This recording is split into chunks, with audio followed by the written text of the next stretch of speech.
Hey guys, what's up and welcome back to Toe Tags Metal Reviews, and today we're giving you guys a review of A Sign of Things to Come by Sylosis.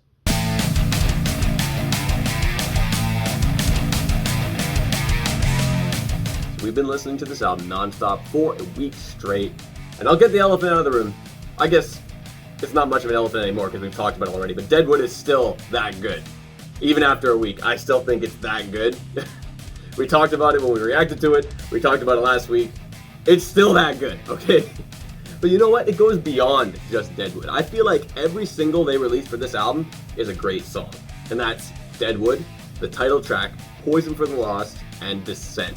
Now, we reacted to three of them. The only one we didn't react to was Descent. So let's talk about that one a little bit. Okay. This one I feel like is a good kind of more melodic cool down. Because you look at the other four songs before it, they're all pretty hard hitting and pretty vicious.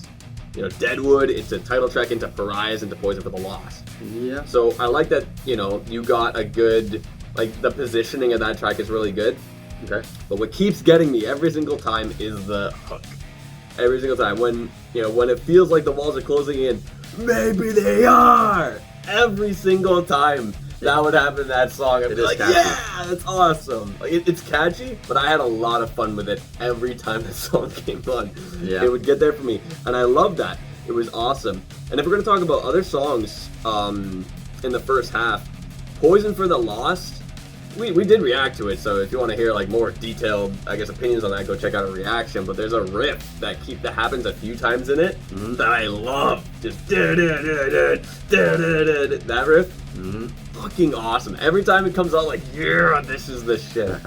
It's so cool. Yeah. I think Pariahs is a really good track. It's not as notable as the other ones that I've mentioned so far, but it's still a strong song. Like, it's not like I put it on and I don't care. I put it on like, yeah, this is good. It's got the pumping energy. And the title track, it has a really, like, I like that they slow the pace down after Deadwood, but they still hit hard with the title track, and that's really, really cool. Now, we both kind of noticed this throughout the week. You mentioned it to me. I think you mentioned it last week In the first impressions? in our first impressions. What was it? That the album starts to kind of fall off a little bit after the first half. Yeah. Now, at first I didn't entirely agree. I'm like, well, I don't know if but early-ish on in the week, I started to think, maybe the first half of the album is the stronger half. But what's up with that and why? If you look at, after Descent, you get Absent, which is like kind of like the actual like midpoint like break, because you got the quiet stuff, the melodic stuff. When the band comes in with that scream, it drops like a hammer on a nail, and it's huge. It's this explosion. It feels good. It reminds me of how it happens near the end of Ascensionism by Sleep Token. Like, it just drops. Wow. And I think that's really good, and I like that moment every time I heard it. And then you got the last four tracks, though. Eye for an Eye and Judas are songs that kind of tend to just come and go for me. Not to say that they're bad by any means, but Yeah.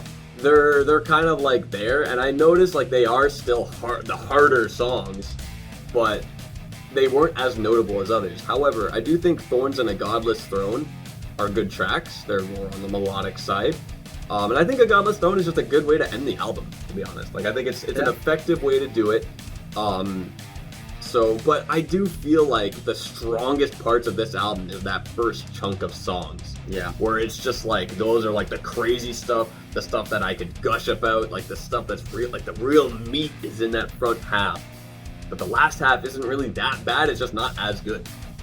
Yeah. You know, I share a lot of the same feelings as TV Fish on this album. The second half of this album, I just kept getting lost. I couldn't maintain focus on the songs. I kept losing interest. Even when I tried deliberately to pick a song like Eye for an Eye, for example, and really pay attention to it and really try to take the song in, I would find myself losing interest and end up doing something else, forgetting it was on, and the next thing I know, two songs have gone by, and I'm like, what even happened there? Like, and that kept happening over and over again. Like, I really, really tried to put super focus on it, but the songs, the last half of the album, just really, really, there's nothing gripping about them. The first half of the album, I really liked on a first impression. I was really blown away by it.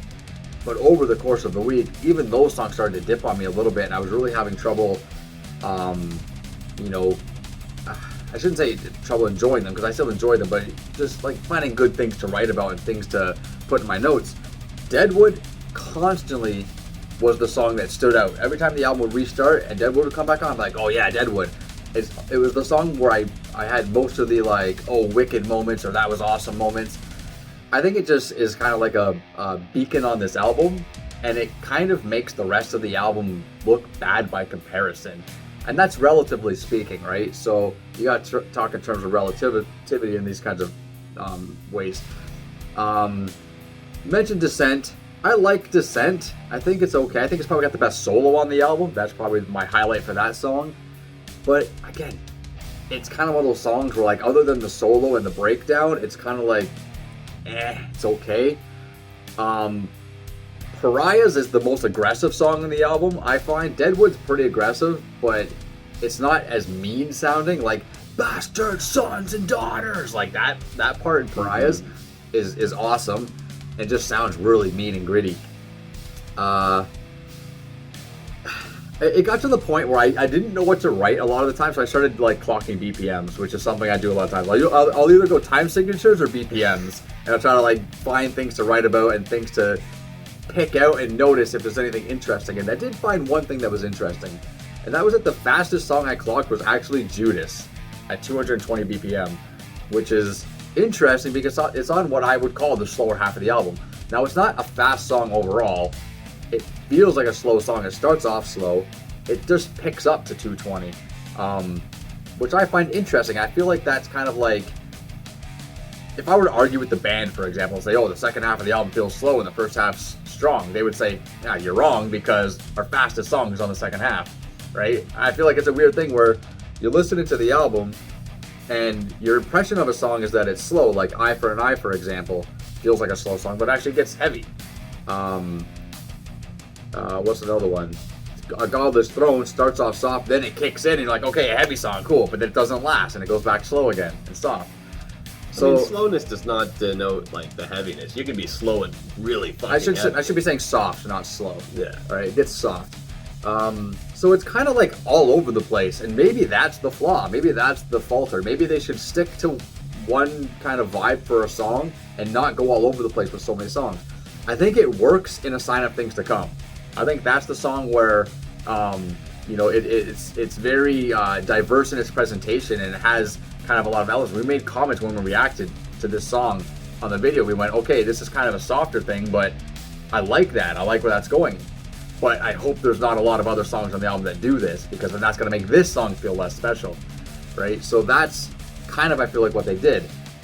I feel like, as a Sylosis fan, I want more of the Deadwood kind of stuff, right? Deadwood gave me Out From Below vibes, which is one of my favorite songs, bar none, not even just from Sylosis. I love that song.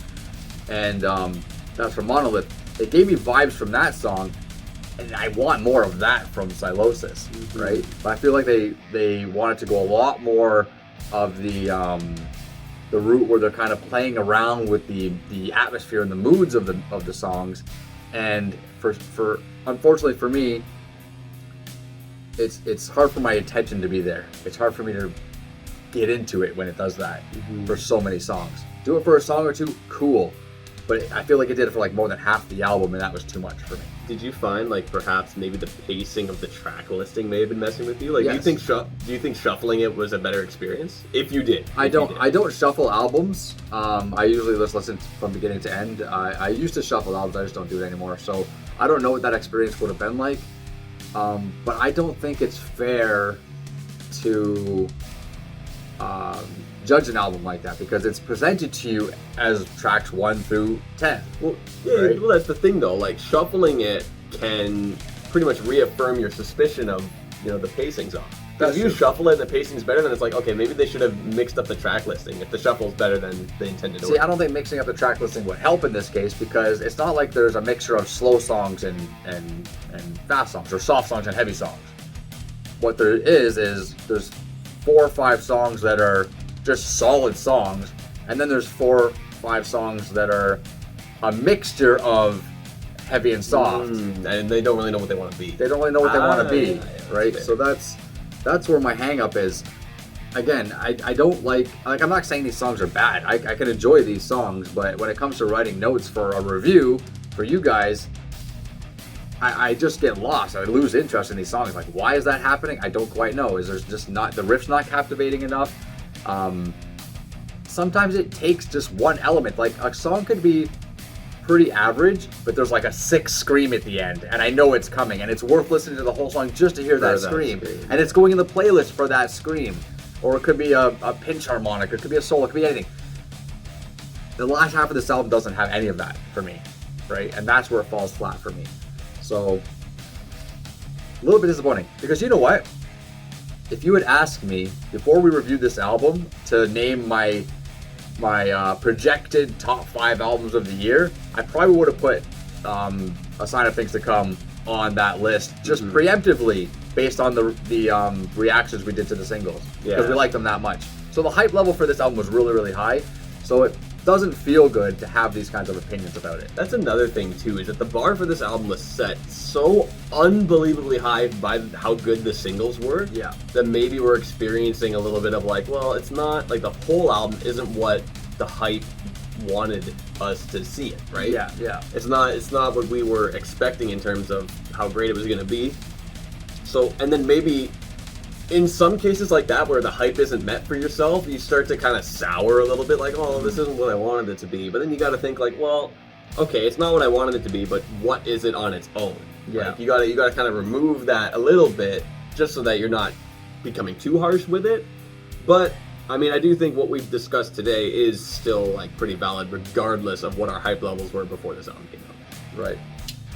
So I think I'm ready to rate it. I think it's interesting because a lot of people were like, oh yeah, album of the year for me, album of the year for me. And at the very beginning of the week, I might have agreed to an extent.